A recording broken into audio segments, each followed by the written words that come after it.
Hello, welcome to Silver Edge, Silver Screen. It's a podcast, superhero movie. Riley Thorpe with me. I'm Casey Jarmes. Riley, right.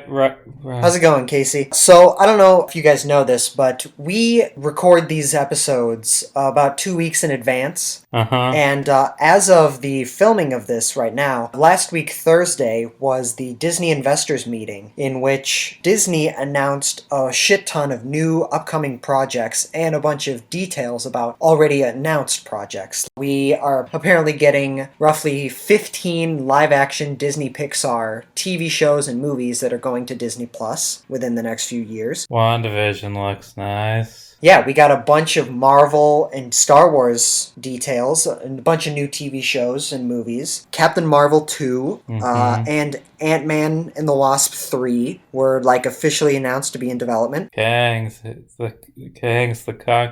the Conqueror.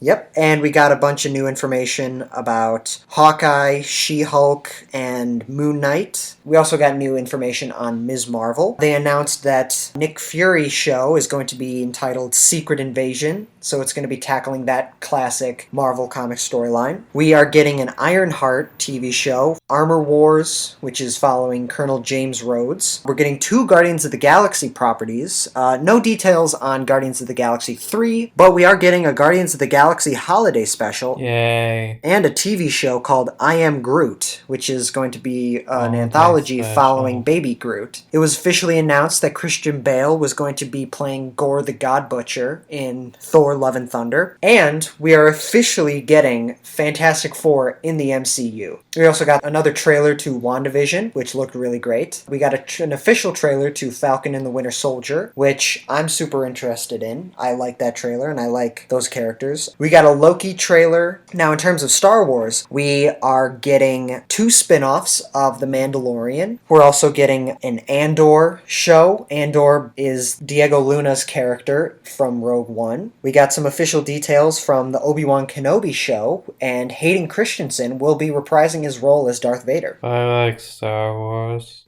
Oh yeah, don't we all? Patty Jenkins, who most recently did the 2 Wonder Woman films, will be directing a Star Wars Rogue Squadron show. It's about the fighter pilots. It was confirmed that The Mandalorian is greenlit for seasons 3 and 4. And in terms of animations, we are getting Star Wars Visions, which is going to be an anthology show in the style of Japanese animation. Just different stories from around the Star Wars universe. We're getting a Clone Wars spin-off called The Bad Batch, which if you've seen season 7 of the Clone Wars, you'll recognize these characters. We're also getting The Acolyte, which is, from what I understand, an animated show based on the time period called the High Republic, which is about the Jedi before they became pawns to a corrupt government, all that good stuff. So yeah, we got announced all those incredible new shows and movies coming out, and I'm going to tell you something right now. This is going to be a great few years to be a nerd. But you want to know what wasn't a great time to be a nerd? November 1978, when the fucking Star Wars holiday special was released on CBS. And that is what we will be reviewing for you all today. Why did we do this?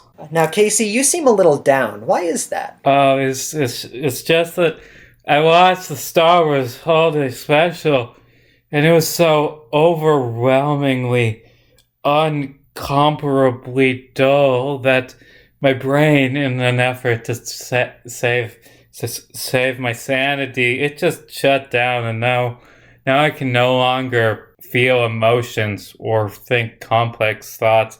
Hold on, I'm just gonna slap myself in the face to get out of this. Ugh.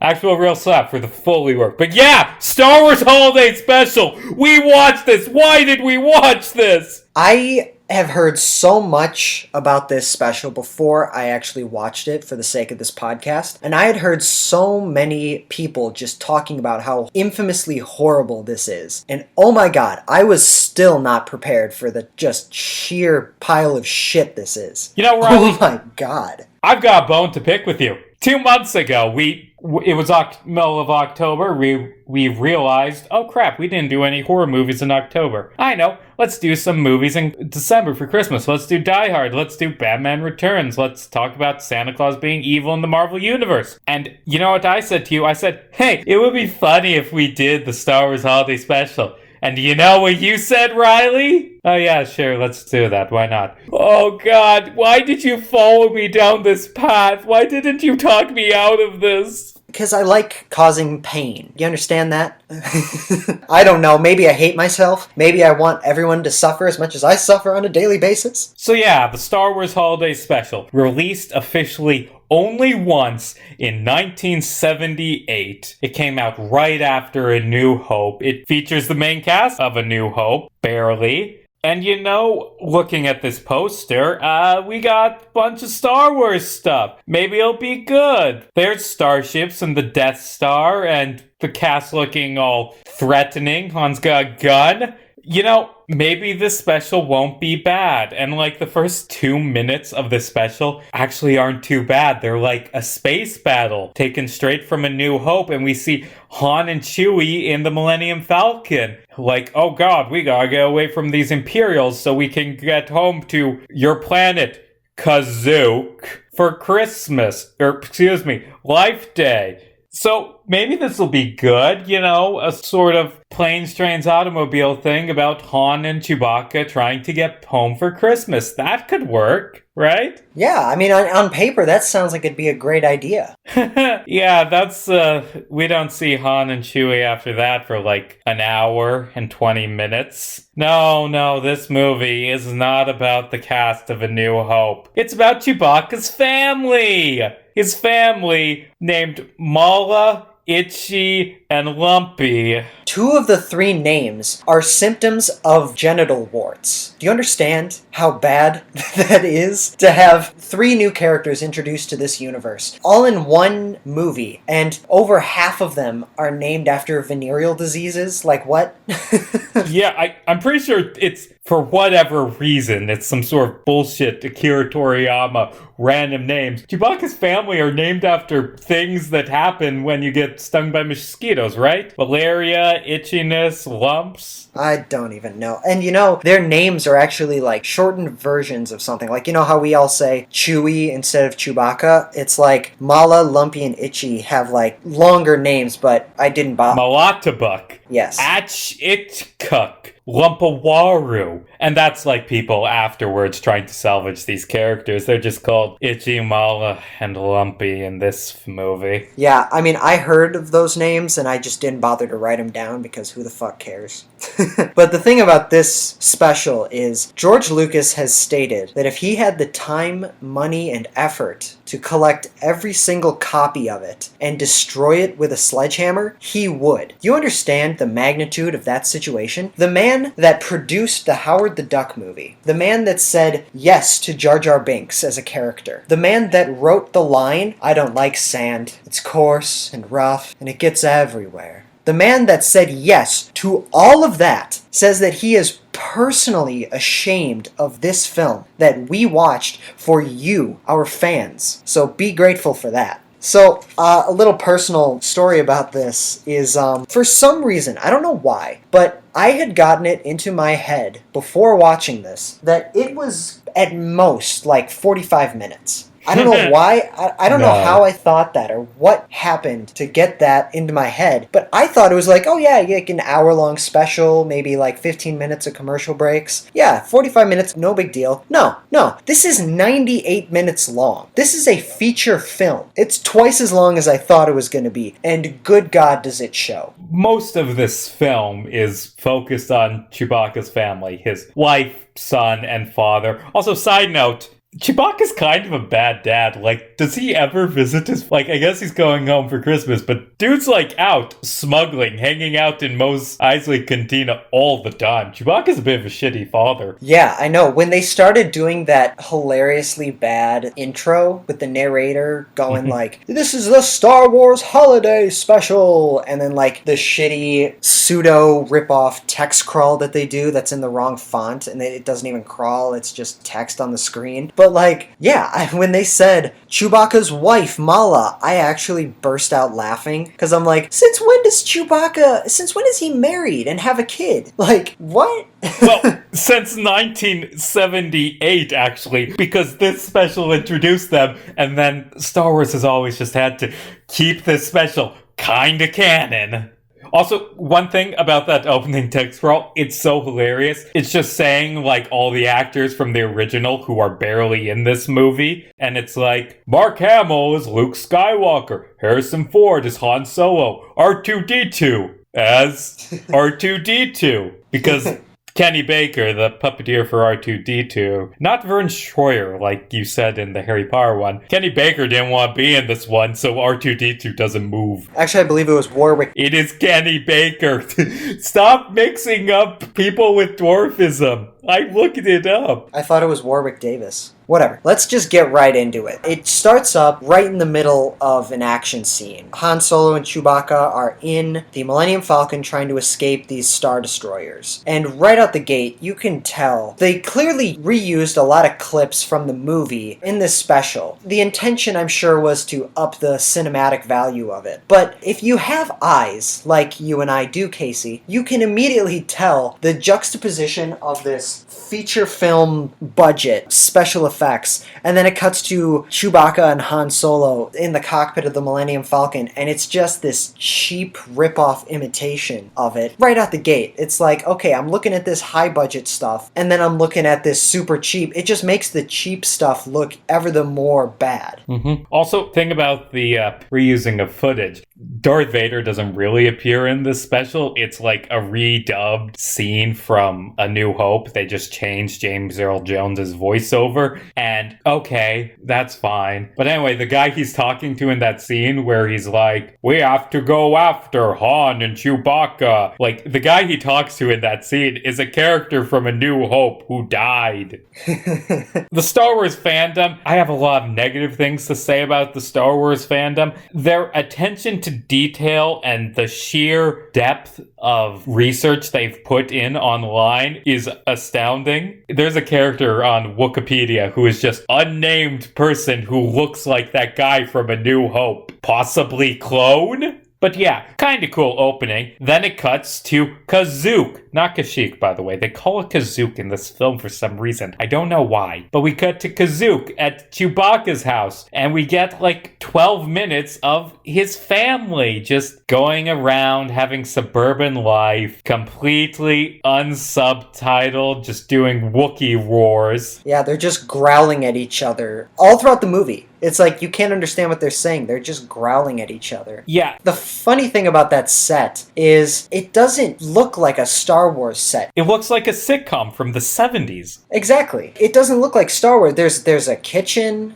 there's a living room, there's a bedroom. It's it doesn't feel like Star Wars. It just feels like some shitty, like you said, a sitcom from the 70s. It's so ridiculous. And a lot of people have harped on the special for, oh god, it's just Chewbacca's family without subtitles. Yeah, this wouldn't be good with subtitles, though, because A, their growls are so horribly grating. Chewbacca only occasionally makes noise, which is good. His family, they sound awful, just every sentence. But even if it had subtitles, it still wouldn't be good, because it's just boring. It's just them going about their day, preparing for the holidays. Chewbacca's son gets asked to take the trash out in Wookieese. Okay, sure, that's interesting. By the way, as we get to see Chewbacca's family, we see Chewbacca's wife in the kitchen preparing food, and she turns on a cooking show. And that's when we learn what this special really is. The stuff with Chewbacca's family is the framing device for a variety show that's just a bunch of random, none of them good clips. It's a movie about Wookiees watching TV, and the shows they watch aren't good. We normally do these we go through the movie in order, okay, and this happens,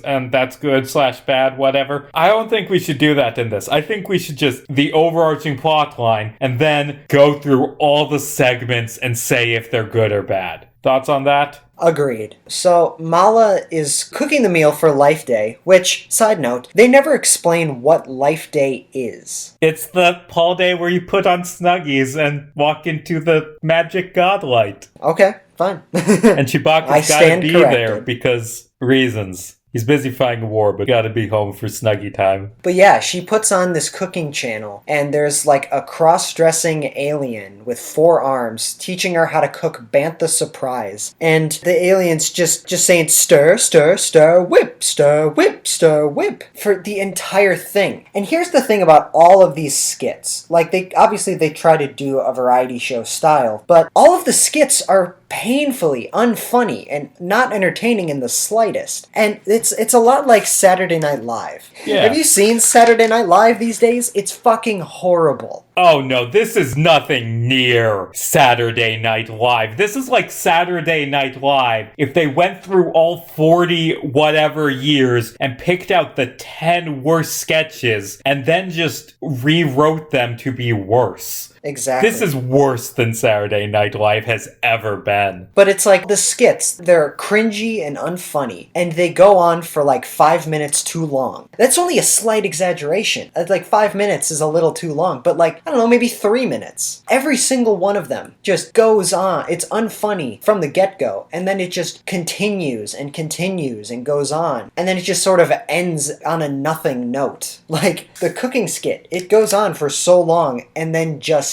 ends because that's the end of the skit. Like, what even is the joke? The joke is that, oops, this 4-armed alien is telling Mala how to cook, but she can't keep up because she doesn't have 4 arms, and that's the whole skit? Like, it's not an actually useful cooking show because it's not real food. It doesn't work because it's just the same joke and it's not a funny joke. Like, I'm reminded of the show Welcome to Night Fair, where there's a running skit with Will Wheaton's character who's like a chef just describing how to cook, and the joke is all of his recipes are toxic and feature alien ingredients or regular ingredients that are somehow poisonous in this universe. That is kind of funny. But this cooking segment, it's just, okay, take this meat and then cook it. Also, Harvey Korman is wearing blackface during the whole thing, and it's, oh boy, that's uncomfortable. This entire thing feels like they got all of the worst writers on the show Family Guy. Like, the entire history of that show, they picked the worst writers, got them into a room with Tommy Wiseau, and said, we want you to make the worst possible episode of Star Trek imaginable. Not Star Wars, Star Trek.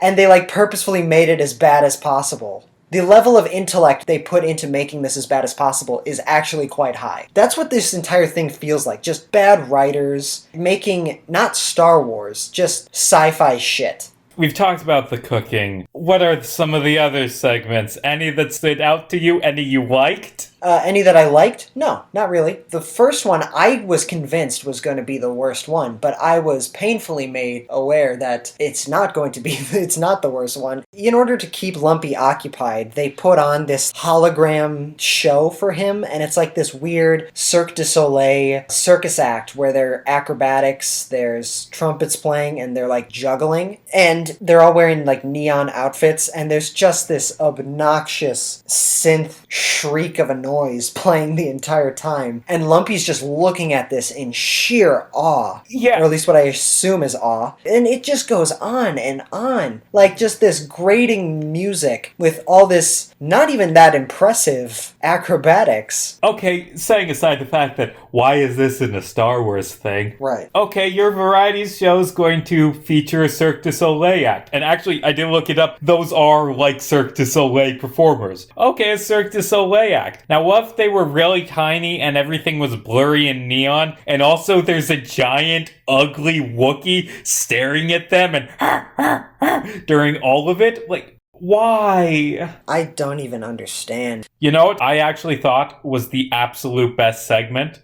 There's a segment where partway through the movie, some like Imperials are raiding the house and like looking around, and they come to a TV and they're like, hey, what's this? And they turn it on, and then a Jefferson Starship music video plays, and they just watch it, apparently, in the middle of their search. And that is the best part of the movie, where it just becomes a Jefferson Starship music video, because, I mean, it's a music video. You can check your phone. You don't have to watch the movie anymore. The plot of this movie is Han Solo and Chewbacca are trying to get home to Kazoo, not Kashyyyk, Kazoo, to celebrate Life Day. And his family's just living life, doing their thing, when Imperial troopers show up and search the house looking for Chewbacca because he's heavily involved in the rebellion, obviously. And while they're searching, they're just watching videos. There's another character in this who brings like electronic gifts to the Wookiees, and he takes one of them and plays it for one of the Imperial troopers, and it's the Jefferson Starship music video. But he takes like a good 30 seconds messing with it, just trying to set it up. And it's meant to be comedy, but it's not funny. It's not funny at all. He's just like setting it up, like messing with it, giving it weird faces like, oh, this isn't working. Even the trooper is like slams the table and just like, just put it on! Yeah. Also, side note, can we talk about the implications of this? Jefferson Starship, which is a real band, exists in the Star Wars universe, apparently. They've been around since the dawn of time. They're a multiversal concept. Yeah. Also, does that mean Jefferson Airplane also exists in the Star Wars universe? Probably. What about other rock bands? Do 70s and 80s rock bands just exist in a galaxy far, far away? I like to think so. Here's the thing. I have nothing against the Jefferson Starship. I like a few of their songs. I have no strong feelings towards them whatsoever. I didn't think they even performed that well. To be perfectly honest with you, I didn't like the song they were playing. I thought they did a bad job. Like, what? Throughout the movie, Mala and Itchy, they are just moving the walls and cabinets in their house. They have like 18 computers where they get to like have Skype calls with the other characters, and that's how we get the other actors in this. They call Luke Skywalker on the Rebel base to see if Chewbacca is on his way. And obviously Mark Hamill had been in a pretty serious car accident earlier that year. Yeah, he like busted up his cheeks and nose, and that's why at the start of Empire they have him get the shit beat out of him by the big Yeti dude. Like, so they can't explain, oh, he's banged up because of that. But this film, oh god. The reason why I bring it up is because they fucking caked on the makeup for him. He looks like a fucking plastic Ken doll. Like, I don't know if you noticed, Casey, but he looked like he was under an inch of makeup. Yeah. Also, when the Wookiees call Luke, he can, like, understand them. But later in the film, they show him having to take C-3PO with him because he can't speak to Chewbacca. Yeah. Man, they went over this script a lot of times. Oh, right. And that was another thing that made me actually do a double take. I'm like, do the other characters understand Chewbacca? Luke can't understand him for half the movie. Leia doesn't understand what they're saying. But it's like, I don't know. Maybe I just haven't seen the movies for a while. It never occurred to me that Luke and Leia just could not understand what Chewbacca was saying. But in this show, they're like, oh no, put Chewbacca on the phone. Let me talk to him so I can understand what you're saying. So they can understand Chewbacca, but they can't understand his family? Again, script. Fuck. Other segments in this. Ooh, want to talk about the infamous Chewbacca's dad watches porn scene? Yeah, let's talk about the porn scene. We're kind of exaggerating, but we're also not. Like, in the script, it's like written out that this is actually supposed to be a scene where Chewbacca's dad watches porn, but obviously it isn't as direct because this aired on CBS. He, like, puts on this VR helmet, and it's just a tape of this woman whispering to him saying, like, I am your greatest fantasy. You will experience pleasure, while he's just... Here's the thing. Again, like I said, I heard so much about this, and I had heard there was a clip where Chewbacca's dad watches porn, and I thought that was an exaggeration. Like, I thought that was just some meme people were saying. No, he at one point goes into a VR, and then imagines this very attractive woman in relatively revealing clothes, and she says, verbatim, I am your fantasy, I am your pleasure. And she's like moaning and groaning, and then she starts singing. I'm like, this is straight up the beginning of a porno. in Star Wars. Why? You want to make a Star Wars themed variety show for CBS? Okay. Who had this idea? Why? Whose idea was it to have Chewbacca's dad masturbate in the living room? I don't understand how this was made. The entire time, they had a close-up on his head, and I was just telling myself, like, what's he doing with his hands? What is he doing with his hands? Oh god, he never wears pants. I just realized. That was another thing I noticed. This show is just really creepy. Like, Chewbacca's dad in particular, the design they gave him, he has this wrinkly underbite that just... he's so creepy. And then he watches porn in the living room with his daughter-in-law in the kitchen cooking food, and then his grandson presumably upstairs in his room. Like, what? Yeah, and you kind of got into it. The Wookiees are fucking ugly in this. Yeah. I don't know who made these costumes, but they do not do as good of a job as they did in A New Hope. Man, Chewbacca must be the most handsome of his species, because his dad has the biggest underbite, and his son has these beady, bulging eyes that stare into your soul and a really weird hairline. Yeah, it's just so bizarre. Like, how do you take Star Wars and just say, you know what's going to be a great scene? Having a creepy old alien just watching porn in broad daylight while his family's in the exact same room as him. Like, how does that cross your mind? Just as a concept. I understand that LSD was big in the 70s and the 80s at the time. But seriously, what? I don't know. Oh my god. So, other segments. We have one where it's actually not something they see on TV. It's like in a Skype call with their friend, the trader salesman, who's actually a person who speaks English, which is nice. They call up a dude who sells stuff. And then an Imperial officer dressed like Dark Helmet from Spaceballs walks in and forces him to give him a razor. Ha ha ha. So funny. And it's like, some of these skits I get could have conceivably been a funny idea. Watching some alien with 4 arms doing a cooking show, okay, that's like kind of an interesting idea. But some of these are just, as a concept, so ridiculously unfunny. Like the scene you just mentioned. Oh yeah, a traitor gets robbed by an Imperial officer. And that's it. Like, what? How is that funny? Another scene later on, it's like fucking Lumpy is trying to figure out how to assemble his new transmitter. So he watches essentially a YouTube tutorial about how to build it, and it shows every single second of that tutorial. Yeah, and the gag in it is that the guy giving the tutorial's doing a bad robot impression. I guess it's not funny, and no, it doesn't save it from being incredibly boring, but it's something. As a concept, most of these skits are just so terribly unentertaining. And their point was to entertain people. They're trying with this to capitalize on the success of Star Wars and capitalize on the success of Christmas.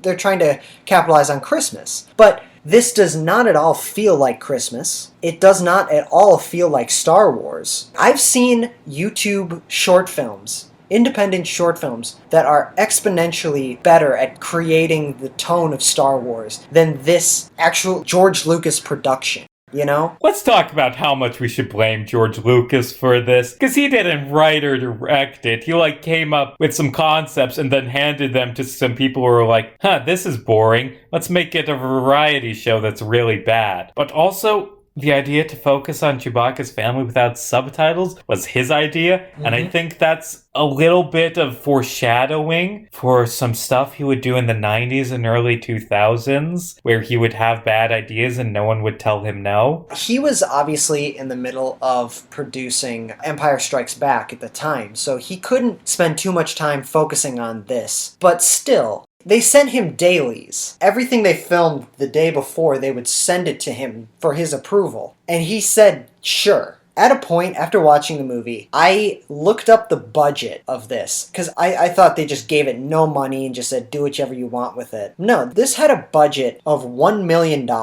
which adjusted for inflation is a little under $4 million. I can make a better Star Wars movie with no film experience with $4 million.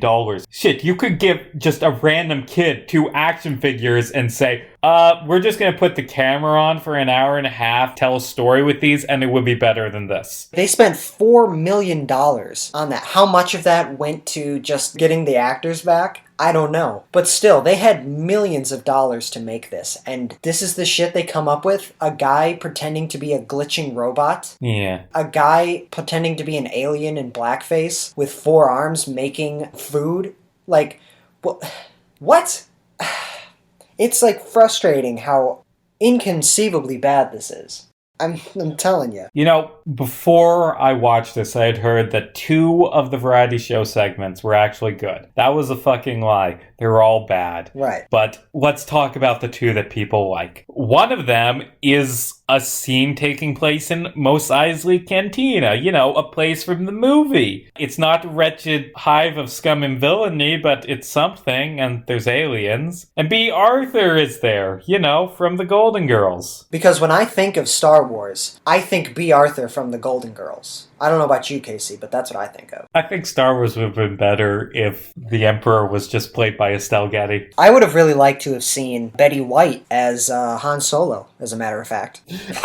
You know, we're joking, but I think Betty White could have pulled that off. Oh, I absolutely think she could have pulled that off. And anyway, the whole Mos Eisley scene is the Empire says, hey, you can't have this cantina here. Close up. And then it's her closing up and singing as people leave. She is like the bartender of a cantina, obviously. Then in walks this guy with a volcano head, and he pours his drinks into that volcano. He starts hitting on her, and she obviously has nothing to do with it. And the entire thing is just this cringy rom-com about this volcano-headed dude getting absolutely rejected.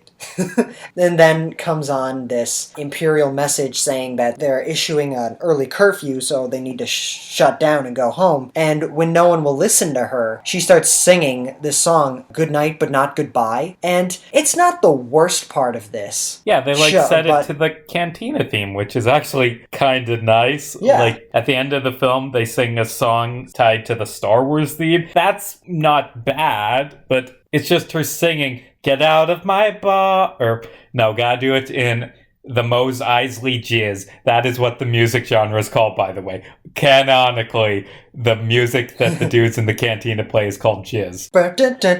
Yeah. Get out of my bar, ha ha, get out of my bar now. Except slowed down and with mushy lyrics. After they all leave, she's like, great, my bar is finally closed. And then as she's walking to the bar, that creepy volcano-headed dude just pops out from behind the bar and hands her a rose. And then it just ends. Also, this is another thing that they watch on TV, which means either A, this is reality television, which seems to be the case because I actually looked it up and B. Arthur's character appears other places in the expanded universe and is actually kind of cool sounding. Either A, it's reality television, or B, in Star Wars universe, there's a musical sitcom set in Mos Eisley Cantina. I'd watch that. I'd watch that sooner than I'd watch this, but... Well, would you watch it if the whole time it just constantly cuts back to the ugliest Lil Wookiee watching it and Probably not. But the funny thing about that skit, too, is there was actually kind of a funny joke in the beginning. I thought they were setting it up almost like it is a reality show. I thought it was going to be like a documentary about how shitty it is to live on Tatooine. Because that's kind of like what it is. It's like the quality of life on Tatooine is far worse than it is here, so be grateful for where you live. And it's like, that's a funny joke. Is it going to be like this very meta take on how shitty it is to live certain places on Star Wars? No. It becomes this weird musical sitcom shit. Also, it would make sense if the Wookiees were watching Imperial propaganda like a sort of Starship Troopers thing. But no, all the stuff they watch is really critical of the Empire. I think if I were doing something like this, that whole Starship Troopers propaganda thing, that's the first thing I would write. That's the first thing I would put into this. But no, we watch instructional videos of how to build a transmitter. We watch horrible cooking shows. It's just so frustratingly bad. I know I feel like I'm beating a dead horse here, but good God, this entire thing was frustrating. Throughout the film, Mala and Itchy, they're like calling the other characters. They call Luke Skywalker and R2-D2, who are working on something that just starts on fire and they have to put it out. They call Princess Leia and C-3PO, who are just sort of messing with a desktop computer, having the exact same conversation that they had with Luke. Like, put Chewbacca on the phone so I can understand what you're saying, even though he's using the exact same language that you're using. Oh no, he's not there? Oh, he must be in trouble. I'm pretty sure we've talked about all but one of the segments, and I don't know if you've been consciously doing this, but I've been trying to save it for last because it's supposed to be the highlight. The cartoon, which, right. By the way, just going on the fact that this television that they watch in this movie makes no sense in the universe. There's a scene where Lumpy watches a cartoon about Chewbacca and Han Solo.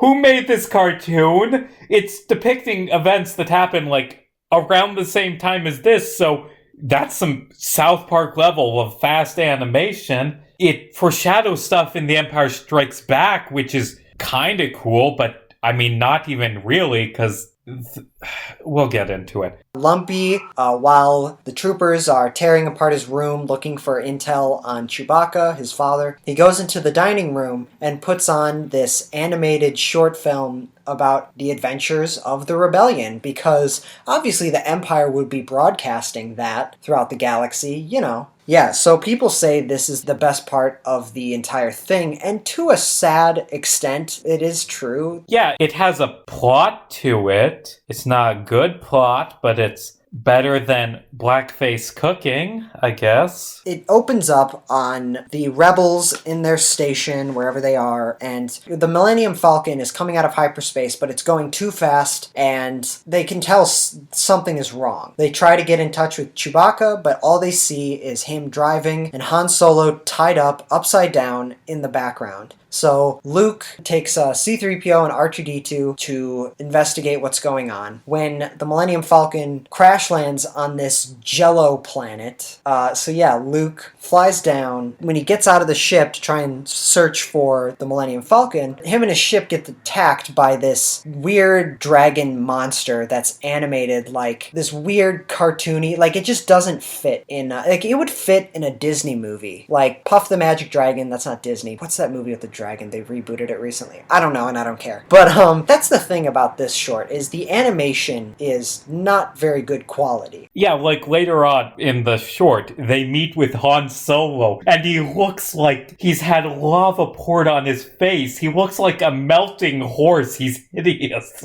Luke Skywalker looks like he has been doing crystal meth, and it's like, just the animation quality is bad. So yeah, Luke is being attacked by this weird dragon, and then out of nowhere, Boba Fett, his first canonical appearance in Star Wars, Boba Fett shows up riding another dragon, scares the other one away, and offers to help Luke Skywalker look for Han and Chewie. And they find him, and when they do, Chewbacca is in the midst of destroying this talisman that Han and Chewie were looking for no reason given. But Chewbacca destroys it, and Luke immediately just collapses on the ground asleep, because the talisman apparently has some enchantment on it that only affects humans, which implies that Boba Fett's not a human, even though he is. I mean, are clones really people? You have a point, Casey. They are. Like, they really genetically. Are. So it's this enchantment that only affects humans and makes them fall asleep. So now Luke and Han are asleep, and Chewbacca's way of handling it is tying them upside down to get all the blood to their head for them to wake up, but it's not working. I mean, he's a pilot, not a doctor. True. Boba Fett tells them that he knows of this new chemical that the Empire made that makes people go to sleep, and he knows the remedy to it. He takes Chewbacca into the city to get the remedy, while R2-D2 and C-3PO C-3PO stay with Luke and Han, and they go into the city. Boba Fett dips out for a second and has a Skype call with Darth Vader. Surprise, he's the villain. Yeah, who could have seen that coming? It's not like he was the most suspicious person ever, like, hello, friend, let's go find your other friends. Ignore the fact that I'm kinda suspicious. The only person to suspect him is C-3PO, and he and R2-D2 hack into, of all the presumable broadcasts in that city, they hack into the one that Boba Fett is conveniently on. They intercept his transmission to Darth Vader, where Darth Vader says, "Good, you will lead us to the rebels, and you're the greatest bounty hunter in the world." Darth Vader calls Boba Fett his right-hand man, which,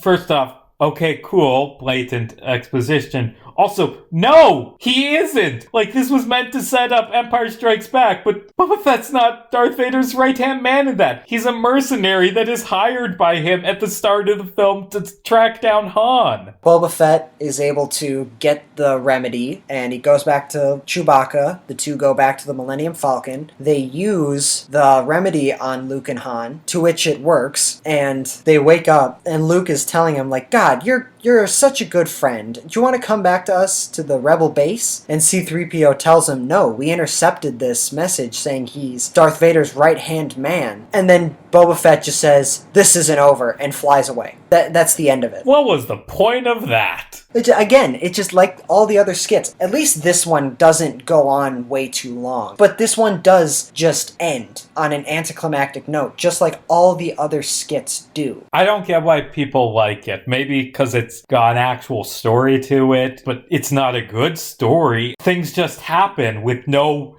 real connective tissue between them, and there's nothing interesting that happens. Right. I guess people like it because it's the first appearance of Boba Fett, but Boba Fett isn't even that cool in this. And no. Should I do my Boba Fett now or save it when we do an actual Star Wars movie? Go ahead. I'll do it now. I don't like Boba Fett. Boba Fett's overrated. Like, what? Who gives a shit about Boba Fett? He does nothing cool in the movies. It took 40 years for The Mandalorian to have him do something cool in a widely popular Star Wars work. I'm pretty sure he does some cool stuff in the EU, but who cares? Everyone does cool stuff in the EU. He's a lame loser in the films. I don't get why people have attached onto him so strongly. Also, whose idea was it that Boba Fett was so cool that he is now the most important person in the Star Wars universe? So they're going to make a whole planet full of Boba Fetts, and they're going to have a clone army that are clones of Boba Fett's dad, who is also Boba Fett. And also they're going to have a TV show 40 years later that's like Boba Fett if he was actually a well-written character. Like, I don't get Boba Fett. Why do people like him? What does he do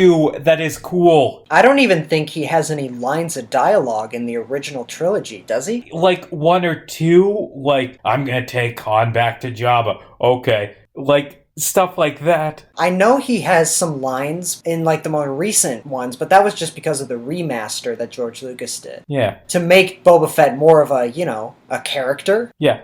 Also, it bugs me that the Star Wars franchise is really, really inconsistent about whether or not Boba Fett has a New Zealand accent. Here's the other thing about this animated short. You can tell by this point Harrison Ford was just done. He surprisingly does commit to the live action stuff. That said, he is horribly characterized. Like, at one point Han is like, "You're all my family, and I love you." And he has he's laughing and smiling, and it's like, yeah, it's sweet. But Han Solo is not sweet. He's hard and badass. He's nicer to Chewbacca's family than any character in the original trilogy. He's nicer to them than he is to Leia. Exactly. And he had kids with her. But by this one, you can tell his voice acting for this just so monotone, doesn't give a shit. Harrison Ford, in general, hates talking about the good Star Wars movies. He doesn't care about the good Star Wars movies. He doesn't want to talk about them. You can imagine how pissed off he is just at the idea that this holiday special exists.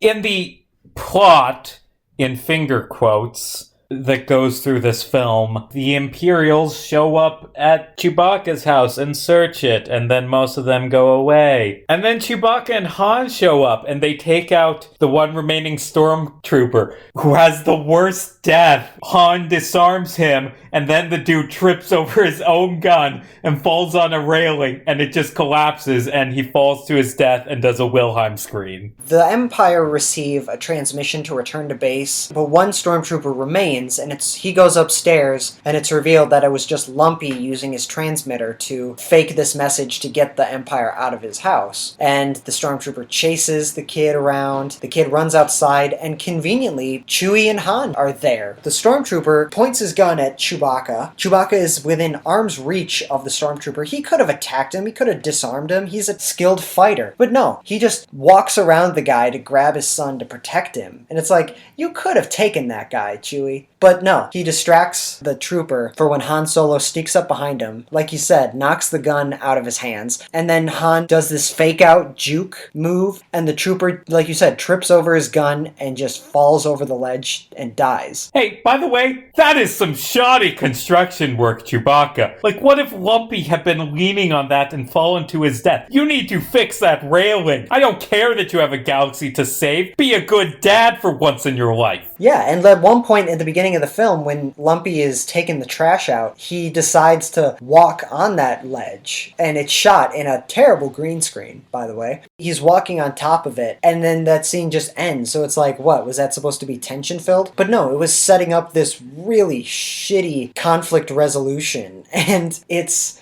God, that's just the only expression we can have towards this film. God. I know. Han picks up Lumpy and hugs him, and then puts him in Chewbacca's arms, runs inside to make sure they're all okay. He gives Mala, Itchy, and Lumpy a hug, and gives that line, "You're all my family and I love you." And he says goodbye to Chewbacca in a really, really awkward goodbye hug. Before he leaves, that traitor, who at the beginning I thought was going to be the villain. That would have been better.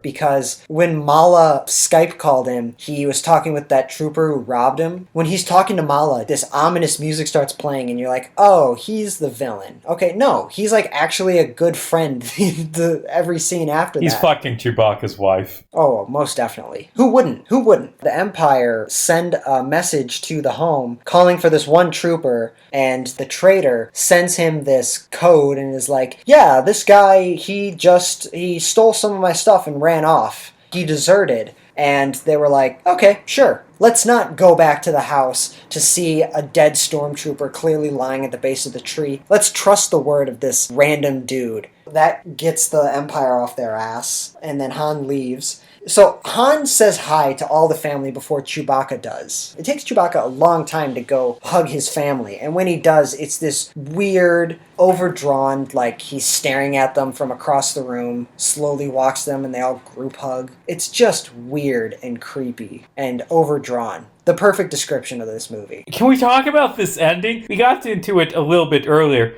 but the end, the Chewbacca's, they don't have a last name. I don't know what to call them. The Wookiees. They put on red Snuggies. I think they're supposed to be robes, but they're Snuggies. And they hold up glowing orbs, and it shows them in space walking into a big glowing orb, and then they appear at the bottom of a tree? Yeah, at this big tree temple. And also, the rest of the cast is there now. And Leia sings a song while Chewbacca flashes back to scenes from the first film. Apparently, Carrie Fisher, insisted that she sang at the ending of this. That was her idea. And C-3PO gives this really weird monologue about how he's disheartened at the fact that he's a robot and can't feel human emotions. Since when, by the way? That dude, he definitely feels fear. Oh, yeah. And other emotions, but mostly fear. He's C-3PO. What do you mean you can't feel emotions? And then they sing, and like you said, Chewbacca has all these flashbacks to clips from the movie that last way too long. And then it fades to black, and I'm like, okay, finally, it's done. But no, then it fades into a dinner scene where they all start praying at the table before their meal. And I'm like, God damn, this still isn't over? Can I confess something real quick? What?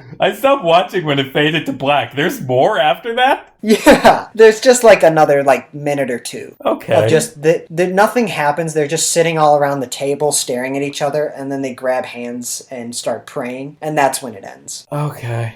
I guess we've talked about how it's boring and it's weird and Chewbacca's dad watches porn. Who wanted this? Yeah. Jokes aside, the big question I have is, who wanted this? The first Star Wars movie, a lot of different people liked it for a lot of different reasons. Maybe you like the TIE fighter airplane dogfights. Maybe you like the cool sword fights, although there isn't really one in A New Hope. Maybe you like the fantasy sci-fi world building. Maybe you like the themes and the spiritualism of the Force. Maybe you like the characters, whatever. There are a lot of reasons people like Star Wars, and none of those things are in this movie. Like, there is nothing in this movie to appeal to people who enjoyed the first movie, aside from the fact that Mark Hamill shows up in one scene wearing a ton of makeup. You know, who wanted this? The studio, that's who. They just wanted to capitalize on the success of Star Wars and just milk as much money out of it as possible. If they really want to milk money out of it, they should have made something good, as opposed to something that they'll air once in November and then destroy all copies with a sledgehammer. Yeah.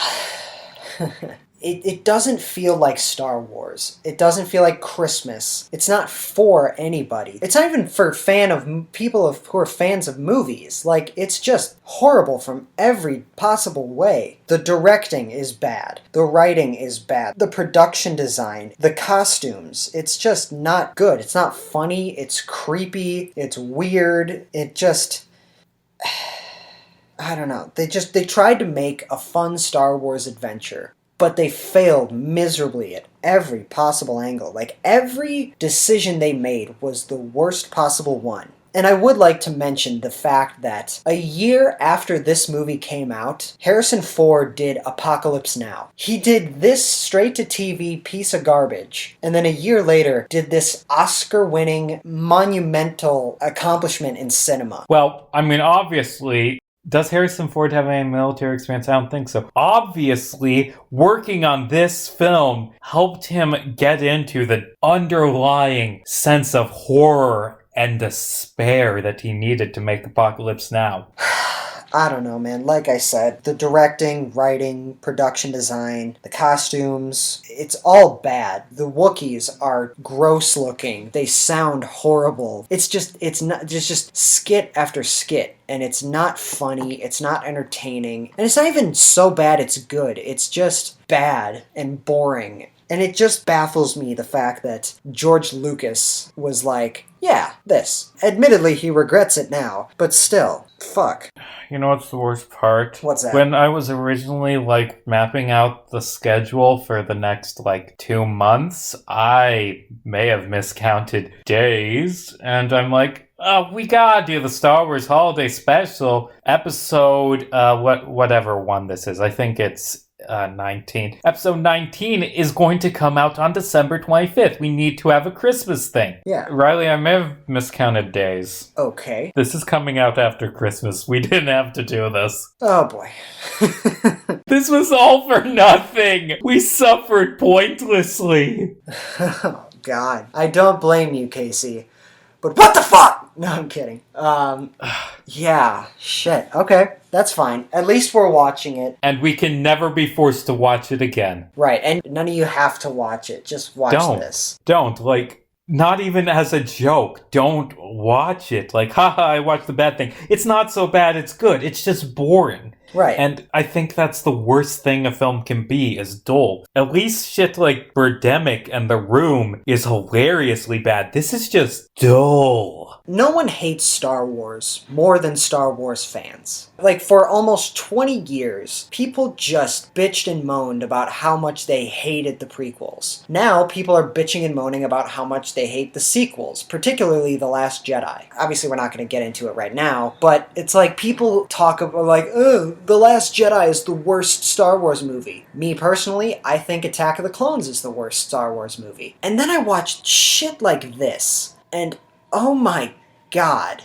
If you're someone who genuinely, despises The Last Jedi or Attack of the Clones or anything, I would encourage you to watch this, but then again, I don't want anyone to watch this ever. So just this is what really, really bad Star Wars looks like. God, this movie made me appreciate 1990s Captain America. That's how bad this was. I'm like, surely we'll never watch something worse than that. But no, that one looks amazing now. Like, at least that one's not cringy bad, you know? At least I'm not begging for it to end. At least it's boring, but like, I don't hate my life watching it. This, I fucking hated every second of watching this. It's laughably horrible. Quantifiably, if you were to give a numeric value to how much you hate this, what would that be? I'm gonna give it the same grade I gave Captain America. I'm gonna give it a 1 out of 10. Just because you can't go any lower? No, I could go lower. But the fact is, talking about how bad it is, just ranting and venting,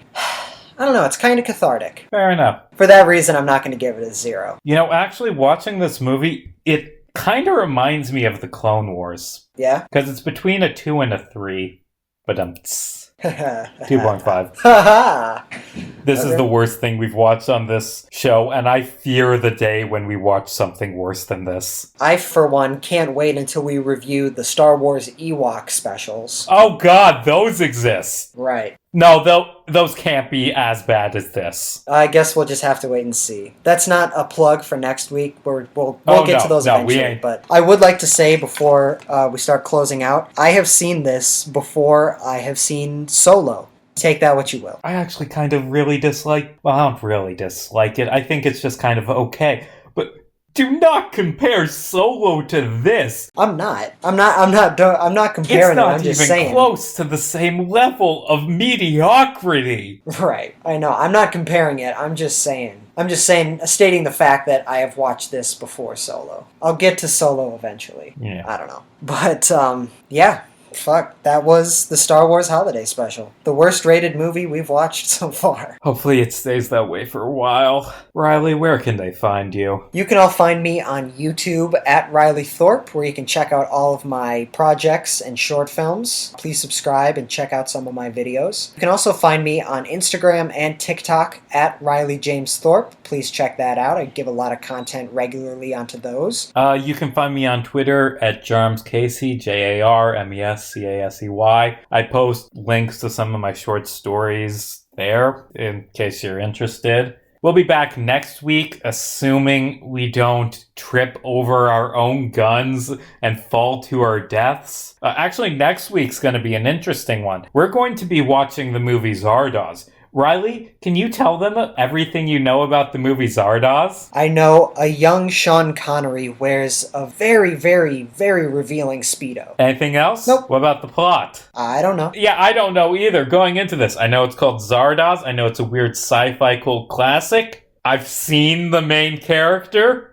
But we know nothing. A lot of times we can have our judgment clouded by the films we watch on the show and their reputations. But that can't happen if you have no clue what you're about to watch. Oh yeah. Maybe it'll be good, maybe it'll be bad. Who knows? But till then, I'm Casey Jarmes. And I'm Riley Thorpe. And hey, it's just a movie. A really, really bad movie. Just the worst movie, but it's still just a movie. It's not a big deal. Don't put your head over it. Especially not to a ladder.